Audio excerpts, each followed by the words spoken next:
It was just a couple of days ago, I was refilling my car's antifreeze. Without realising, I got some in my hand. Later that day, I went to eat a chip and got the foulest taste ever. I complained and realised that it wasn't any rotten chip I'd eaten, it was antifreeze, and it was fucking disgusting. If I could taste the slither on my finger, then how was this woman able to kill with it? Good question. This is the case of Stacey Castor. Stacey Ruth Daniels was born on the 24th of July 1967 in Clay, New York, which is about 4.5 hours away from the more well-known NYC. This is her story. David Castor and Stacey Castor were married way back in 2003. He was the owner of an air conditioning installation and repair company, with her, Stacey, serving as his office manager. Police Communications, can I help you? My name is Stacey Castor. My husband didn't show up to work this morning. I don't know what's going on. I'm just getting a little concerned because I haven't talked to him since 5 o'clock in the morning on Sunday when he locked me out of the bedroom. Has he ever mentioned hurting himself or harming himself? Or Friday night when we were arguing, he told me to get out, take my kids and get out. I could leave, and then 5 minutes later he said if I left he would make me sorry. I would be sorry if I ever left him. She told the investigators that David wasn't himself, acting strange, that he was depressed and he'd locked himself in his room all weekend, accompanied by only alcohol. This erratic mood swing came after a fight between David, Stacey and 2 of her kids from a previous marriage. We'll delve into the ins and outs of that a bit later. Upon receiving this erratic phone call from Stacey, the police of course went to investigate the Castor household. Stacey told the police that David had a shotgun under his bed and there was concern that David had potentially used this to, well, kill himself. Upon kicking the door down, the police's worst fears were confirmed. They found David Castor lying on the bed, butt naked and dead. Stacey, like of course any other woman who had just lost her husband, reaction was denial, shouting at the police, telling them that he's not dead and for him to come back. However, he wasn't coming back, and she knew fine well that he wasn't. But it wasn't by shotgun that David Castor had killed himself. It was through that horrible concoction I mentioned earlier, antifreeze, with there being a glass full of it as well as a bottle of it protruding from under the bed to greet the police, almost like someone had intentionally placed it there to say, look, this is what's happened here. Not only that, they found a turkey baster in the kitchen, and not just any normal turkey baster, no, one that was smelling and looking strongly likely to contain a certain substance called antifreeze. Blech. Gordon Ramsay would be punching the air right now. This raised the investigator concerns as it was fishy and seemed perhaps maybe less like a suicide than first thought, so they decided to run some tests on items of interest, including the glass of antifreeze and the baster, and boy were the results, well, interesting. There were 3 fingerprints found on the glass and none were David Castor's, the man who'd apparently committed suicide by that very means. So whose prints was it if it wasn't his? A ghost? No, you guessed it, it was Stacey Castor. Like I say, if the shoe fits. Next results to come in were that of the turkey baster. Long behold, it did in fact contain antifreeze, as well as that the DNA of David Castor on the tip. Now let's keep it honoured here, no one's killing themselves with a turkey baster and antifreeze. Now before we go any further, let's talk about the freeze to the ante. Back in the day this used to be sweet tasting, so sweet that if it was slipped in your coat you wouldn't notice a thing. And how much of this would you need to slip into off someone, you ask? 1 to 2 shots. Talk about OP. Now this would have been a hitman's favourite weapon of choice any day of the week.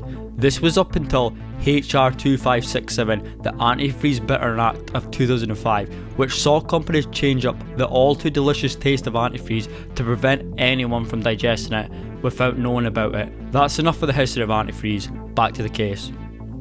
Police dug deeper and deeper into David and Stacey Castor, and they found out there was a rather suspicious will in the event of David's death. Everything was to be paid to Stacey and her 2 daughters, but his son David Jr., no, he was getting fuck all, which is just a little bit suspicious. And to make matters just a little bit more sus, turns out this was a phony will made by Stacey herself. Yikes.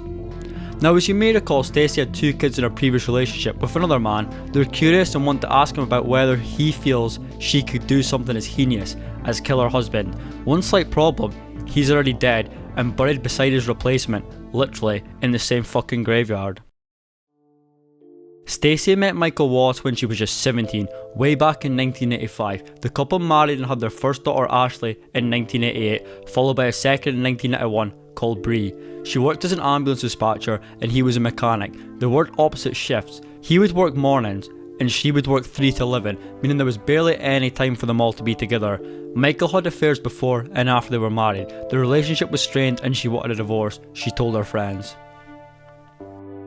In late 1999, Michael Wallace fell severely ill, becoming unsteady, coughing and seeming swollen. His family encouraged him to seek medical care as the sickness persisted over the holiday, but unfortunately he didn't in time and died in early 2000.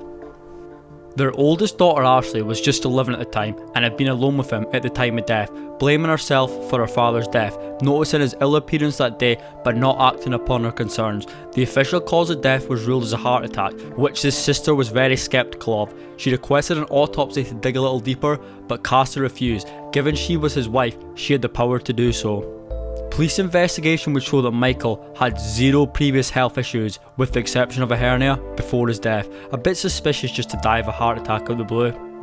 Police decided to exhume the body of Michael Wallace to finally conduct a proper autopsy, and lo and behold, he was found loaded with crystals that form in human organs when antifreeze is consumed, which was the reason for exhuming him in the first place. They knew they'd still be there if there was foul play involved, even all these years later. Michael hadn't died of a heart attack, he was poisoned. The police of course brought Stacey in for questioning, and boy did she let slip. When Detective Spinelli brought up the 2 glasses that were found beside the bedside drawer, asking her which glass she poured cranberry juice into, showing her the 2 glasses, she responded with, "Well, when I poured the the cranberry juice," and that right there is the hook, line and sinker. After that, she ended the interview and left. Police would then wiretap her phone, as well as set up a camera around their house and the gravesite where her 2 husbands were buried, because you know, if she really gave a flying fuck, they would catch her at the gravesite, right? With the net closing in on her, Stacey Castor decided to just go full scumbag. On her daughter Ashley's first day of college, investigators came to her school to question her about her father's death and to inform her that he had been poisoned instead of having died of a heart attack. What? An upset Ashley called Stacey Castor. Soon after, Castor invited her to come home in Liverpool and drink together. She decides to get her daughter drunk, not just drunk, but lethargic, blackout fucking drunk, so wasted that she passes out. She agreed to because she was her mum and her best friend. She wakes up that next day a little hungover, but her mother's ready to go again. She says fuck it. Stacey and Ashley drink again, Stacey feeding her daughter Ashley a rather nasty tasting drink, which she refused to drink at first, but eventually gave into because she trusted her mother. It's her mum, her best friend. 17 hours later, Ashley was found comatose by her younger sister Bree. Bree insisted that they get help, and her mother came through to help. Stacey Castor then made a frantic 911 call. I need an ambulance. What's the problem? My daughter has taken some pills. Sounds like there's something in her throat. Ashley. Oh my god, oh my god, oh my god. How old is your daughter? 20. Is she conscious? Yes, she's making noise. Is she breathing normally? No. An entire bottle of vodka, Ashley. Is that her? Oh, she's throwing up. Sure. She's throwing up. She left a letter. She left a letter? Left a note. Oh my god, this is not happening. Bree left her sister's side for a second. Upon returning, she discovered a suicide note left beside her sister that wasn't there before. The suicide note wasn't just that, it was a murder confession too, which admitted to killing her father and her stepfather. Castor, upon the paramedics' arrival, gave them the note. She was rushed to hospital. Tests were ran and they would show that fatal painkillers were found in Ashley's system, and if she was taken to hospital a few minutes later, she wouldn't survive. Ashley wouldn't die. She woke up and right away was asked about her role in the murders and the suicide note found beside her. She told them that she did not write the note, and the last thing she remembers was her mother making her an alcoholic drink. As you can probably tell just now, it really wasn't a fucking alcoholic drink.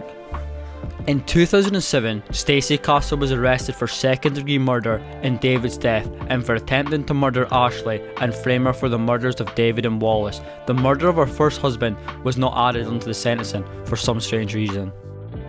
Prosecutors argue that the computer-generated note where Ashley confesses to killing Wallace and David had actually been written by Castor. Ashley was just 11 at the time of her father's death. When brought on the stand, she testified that she did not murder either her father or her stepfather, nor did she write the suicide note. You drink? What did you do? What did you take? What did you write in that note? But I didn't know what he was talking about, because I didn't write a note, and I didn't take anything. Have you seen that before? Never. I'm 100% positive that I did not write that note. Did you poison your father with antifreeze? No, I did not. And did you poison your stepfather with antifreeze in 2005? No, I did not. Having searched Castor's computer, prosecutors had found several drafts of the suicide note Ashley was accused of writing. Forensic investigators found that based on the timestamps, it had been written while Ashley was in school, proving she couldn't have been its author. David Castor's suicide also made zero sense, they told the court, given the lack of fingerprints on the antifreeze glass as well as the turkey baster that was crawling with David Castor's DNA. Given this evidence, investigators concluded that Stacey Castor had fed her husband antifreeze for 4 fucking days, eventually killing him, then making it out to be a suicide. On February 5th, 2009, Castor was found guilty of second-degree murder for the death of David Castor and attempted second-degree murder to the poisoning attempt of her daughter Ashley. She was sentenced to 25 years for each crime, bringing her time in prison to a whopping 50 years. How it wasn't a life sentence is beyond me. This meant Stacey Castor could be a free woman by the time she was 88. But yeah, this didn't happen, and Stacey Castor kicked the bucket while in jail. She was found dead in her cell on the morning of June 11th, 2016, ironically by a heart attack, and it was definitely a heart attack this time round. She ain't getting no antifreeze while in jail. Well, I'd hope not.